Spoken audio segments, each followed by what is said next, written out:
Bonjour à tous ou bonsoir, voici la correction du QCM sur la naissance des deux religions monothéistes que nous avons au programme en sixième, à savoir le judaïsme et le christianisme. Alors on va le faire ensemble, comme cela vous allez comprendre votre note et vous pourrez évidemment comparer avec votre travail.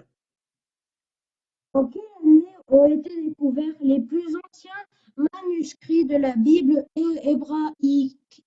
Voilà, alors c'est peut-être pas les questions, puisque les questions sont dans le désordre hein, pour vous, donc c'est moi ma première question, c'est celle-ci. Alors c'est les fameux euh, euh, c'est les fameux manuscrits de la mer Morte. Ils ont été découverts juste après la Seconde Guerre mondiale, donc il y a très très peu de temps, hein. On a vraiment découvert ces, euh, ces documents-là. Ça ne veut pas dire à la date qu'ils ont été écrits, hein. C'est pour ça que certains ont confondu. Mais non, pas du tout. C'est là où ils ont été découverts, et c'est seulement en 1947. 47, pardon. Donc je valide. Dans cette liste, les inscriptions de la religion juive. Plusieurs réponses demandées. Oui, les interdictions. Alors, on va les voir une à une. Ne pas sacrifier d'agneau à Pessa. Eh ben non, hein. Bien sûr qu'il faut sacrifier un agneau à Pessa. Donc, c'est pas du tout la bonne réponse, puisque c'est pas une interdiction, c'est une obligation de sacrifier un agneau, un agneau à Pessa. Ne pas travailler le jour du Shabbat. Oui, d'accord, c'est une interdiction, hein. Le Shabbat, c'est le jour où Dieu s'est reposé et où les êtres humains se reposent. En tout cas, le peuple qui a été élu par Dieu pour se reposer. Ne pas dessiner ou peindre ou sculpter la figure de Dieu. Oui, ça c'est typique de toutes les religions monothéistes, hein. C'est le deuxième commandement que donne Dieu à Moïse quand il grave les tables de la loi. Donc évidemment, hein, tu ne sculpteras pas ou tu n'adoreras pas les idoles ou les images de Dieu. Donc évidemment, ne pas sculpter ou dessiner la figure de Dieu. Ne pas faire de faux témoignages contre son prochain. Oui, ça aussi encore, c'est dans la partie des 10 commandements de Moïse. Donc je valide aussi. Et puis ne pas manger de viande non cachère. Oui, c'est ça, c'est-à-dire manger de la viande cachère. Il faut que vous vous rappeliez, si vous ne savez pas ce que ce nom-là, vous regardez dans votre vocabulaire, dans votre cours, qu'est-ce que c'est qu'une viande cachère. Et donc, évidemment, je valide, il faut manger de la viande cachère. Donc il fallait les quatre, c'est les quatre réponses sur, et pas la cinquième. Il fallait avoir les quatre réponses pour avoir la totalité des points. Lis le texte de ton manuel, page 164, qui Paul veut convertir au christianisme. Oui, alors j'ai eu beaucoup de mauvaises réponses, puisque dans le texte, on dit que Paul prêche, donc il veut convertir au christianisme, dans la synagogue. Alors, la synagogue, évidemment, il n'y a que des juifs, mais il va aussi au dehors. Et comme vous le savez, le christianisme est une religion universelle. Elle s'adresse à tout le monde, pas seulement au peuple élu, donc pas seulement aux juifs. Donc c'est pour ça qu'il fallait mettre tout le monde. Très peu d'élèves m'ont donné la bonne réponse, hein. Tout le monde, c'est un message universel. Paul veut convertir tout le monde, les Grecs, les Romains, les pharaons, les païens, les, bah, les Juifs aussi, bien sûr, évidemment. Paul d'une fête juive, laquelle écrit un seul mot. Voilà, beaucoup sont trompés aussi. Je n'avais pas dit quel est le nom de cet objet. Le nom de cet objet, c'est la menorah, vous le savez, hein. C'est c'est, à cette branche, un porteur un porte-bougie à cette branche, un chandelier à cette branche, merci beaucoup. Mais il symbolise la fête de Hanouka, hein, la fête des Lumières. D'accord. Donc il ne fallait pas mettre menorah. Je n'ai pas comment c'était juste quand vous avez mis menorah. Bien sûr, c'est une menorah, mais ce n'est pas la question. Lisez bien la question, hein. Cet objet, la menorah, est le symbole d'une fête juive, laquelle c'est la fête de Hanouka, la fête des Lumières. Ne fait pas partie du Nouveau Testament. Plusieurs réponses demandées. Oui. Alors, du Nouveau Testament, hein, ne fait pas partie. Alors, les évangiles, bah oui, ça fait partie des Nouveaux Testaments, donc c'est pas cela. Les actes des apôtres aussi, puisque c'est la vie des apôtres, donc ceux qui ont suivi Jésus. C'est le Nouveau Testament. Le Talmud, oui. Le Talmud, si vous vous souvenez, c'est dans la religion juive, c'est les commentaires de l'Ancien Testament, comment il faut interpréter l'Ancien Testament. D'accord. Les épîtres, c'est toujours dans le Nouveau Testament. Regardez dans votre livre. Et la Torah aussi. La Torah, ça fait partie de la Bible et la Bible hébraïque, évidemment. Donc, ça fait partie de cela. Donc, la, donc, la Talmud et la Torah ne font pas partie du Nouveau Testament, et ni la Bible hébraïque, hein, même si elle est hébraïque.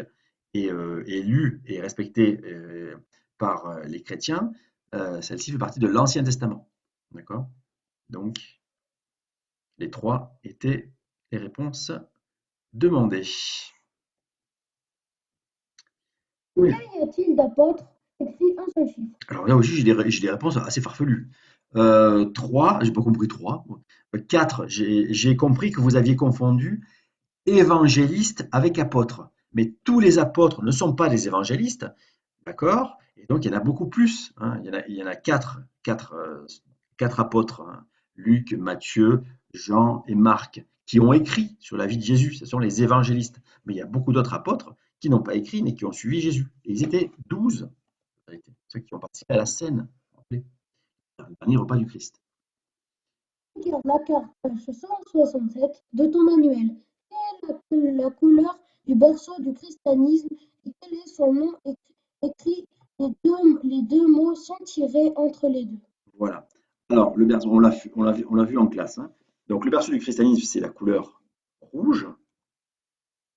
Et puis, quel est son nom? Alors, c'était plutôt Palestine. Alors, j'acceptais Galilée, Judée, hein, mais c'est plutôt, donc, ça s'appelle la Palestine, puisque c'est plus la terre promise, puisque c'est plus les Juifs qui règnent sur cette terre-là quand Jésus naît. Ce sont les Romains qui ont conquis cette terre-là et qui l'ont appelée Palestine. Donc, je valide. Les Hébreux sont les descendants des membres de la tribu de écrit un seul nom. Voilà, alors, j'ai accepté d'autres noms. Il y en a qui m'ont mis Héber, je ne sais pas d'où ça vient, hein, mais j'ai accepté la tribu des Sémites, la tribu d'Égypte, d'accord. Mais le nom de la personne qui a vraiment fondé ça, et j'ai accepté aussi Judas, J-U-D-A, attention, à ne pas confondre avec l'apôtre du Christ, hein, qui a fondé le mot juif, d'accord.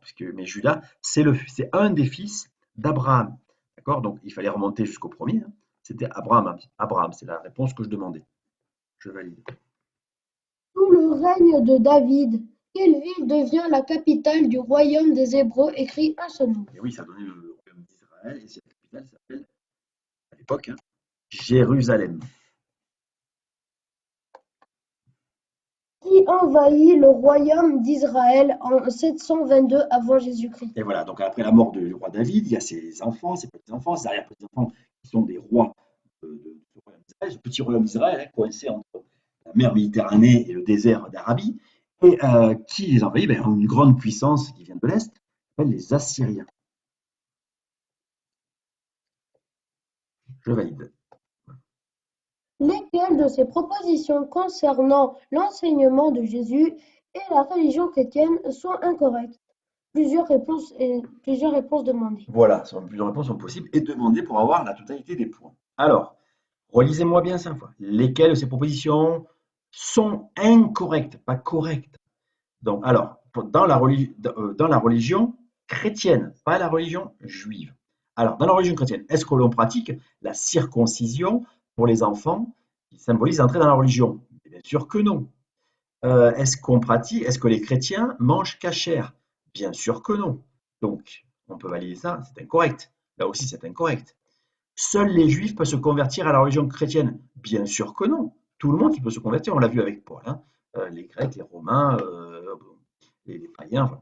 Les chrétiens doivent célébrer 4 fêtes dans l'année: Noël, Pâques, Ascension et Pentecôte. Oui, c'est vrai. Donc, c'est pas incorrect, c'est correct. Donc, je ne valide pas.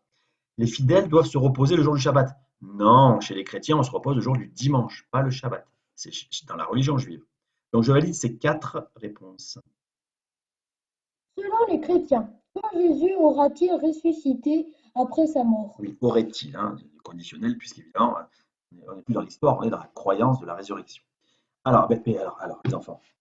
Il est mort le vendredi saint, le jour de la crucifixion. Il est ressuscité le dimanche d'après. Ça fait vendredi, samedi, dimanche. Donc ça fait 3 jours. Ne pas confondre avec les 40 jours de l'ascension, les 7 jours de la semaine, le lendemain ou les 30 jours, je ne sais pas quoi, du mois. D'accord? C'est 3 jours après. Il ressuscite. Envahit le royaume de Juda en 587 avant Jésus-Christ. Eh oui, rebelote.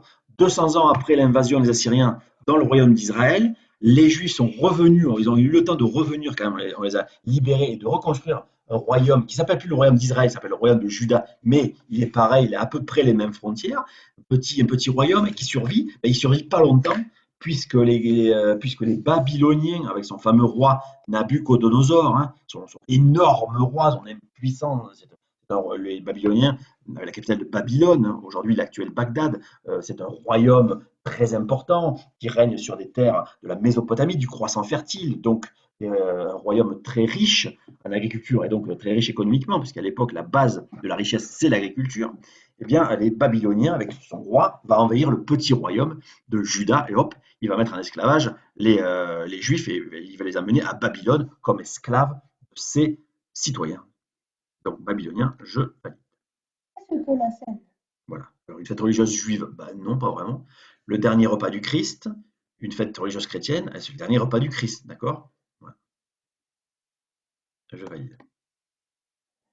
Quel jour les chrétiens se retrouvent-ils pour prier, lire la Bible et partager le pain et le vin un seulement? Voilà. Alors, si c'est pas Sabbat ou Shabbat, je sais pas comment on dit, c'est le dimanche. D'accord? Peut-être dans vos familles, autour de vous, il y a des chrétiens. La religion majoritaire au Congo, c'est les chrétiens. La religion majoritaire en France, c'est les chrétiens. Donc, il y a beaucoup de familles qui ont cette tradition-là. Donc, c'est le dimanche pour aller pour prier, lire la Bible, partager le vin et le pain et le vin dans des églises ou des temples, hein. Ça dépend la branche du christianisme dont sont issus. Parce on en parlera en cinquième, mais il y a plusieurs branches du christianisme, hein, les catholiques, les protestants, les orthodoxes, et ils n'appellent pas leur lieu de culte de la même manière. Pour les catholiques, c'est l'église. Quel est le rite d'entrée dans la communauté chrétienne? Voilà. Alors c'est pas évidemment, c'est pas la circoncision, c'est là le baptême, hein. On devient chrétien. Je le rappellerai jamais assez. On est juif, naître juif, le verbe naître, hein, parce qu'on a une maman juive, mais on devient chrétien par le baptême. C'est pas parce qu'on a un papa chrétien ou une maman chrétien que l'on est chrétien. C'est seulement par le baptême que l'on devient chrétien. Comment appelle-t-on les premiers disciples de Jésus? Voilà. Alors on l'a dit tout à l'heure, hein, les apôtres. Ok. Quelle est la nature de ce document? Regarde le manuel, page 120 et écris un seul mot. Alors, j'ai eu beaucoup de réponses fausses, alors qu'il fallait seulement ouvrir le manuel et montrer quelle est la nature du document. C'est-à-dire, qu'est-ce que c'est? Pas qu'est-ce qu'il raconte. Il y a toujours un problème avec ce mot de nature, hein. C'est-à-dire, qu'est-ce que c'est? Eh bien, c'est simplement une mosaïque. D'accord? J'ai eu très peu de bonnes réponses. C'est très étonnant, alors que c'est marqué, hein. C'est une mosaïque, hein, de l'Antiquité. Alors, toujours la même, voilà, avec la même image, mais je vous demande une autre question. L'épisode de la Bible est évoqué dans ce document. Voilà, eh bien, il fallait aussi lire le manuel et le titre. C'était le sacrifice d'Isaac. Qui c'est Isaac? Vous devez savoir qui c'est. C'est le fils d'Abraham. D'accord? Donc, je valide. Le document suivant est un graffiti trouvé sur les murs de Rome à l'époque de l'Empire romain. Il est écrit Alexamenos adore son Dieu. Quelle religion est ici moquée? Et oui, quelle religion moque-t-on quand on met un âne, enfin un être humain, un corps d'être humain et à tête d'âne? Oui, on a vu avec des longues oreilles. Quelle religion on moque et qui est sur la croix, hein? Qui est sur la croix? C'est Jésus. Jésus est le chef de quel enfin, le chef, celui qui a inspiré la religion chrétienne, donc c'est le christianisme. J'ai eu aussi des mauvaises réponses. Je ne comprends pas pourquoi. C'est le christianisme qui est moqué ici, hein. On dit que voilà, on dit ah bah, regardez Axéléménos, il adore un dieu à tête d'âne. Il est bête celui-là. Voilà. Donc c'est le christianisme. Et oui, l'Empire romain, vous vous rappelez, hein, l'Empire romain persécute, moque persécute les chrétiens au départ, hein, puisque c'est une religion qui est interdite dans l'Empire romain. Et je valide. Voilà, merci de votre attention. C'est la fin de ce QCM et on se retrouve donc à très bientôt pour cette continuité pédagogique. À bientôt.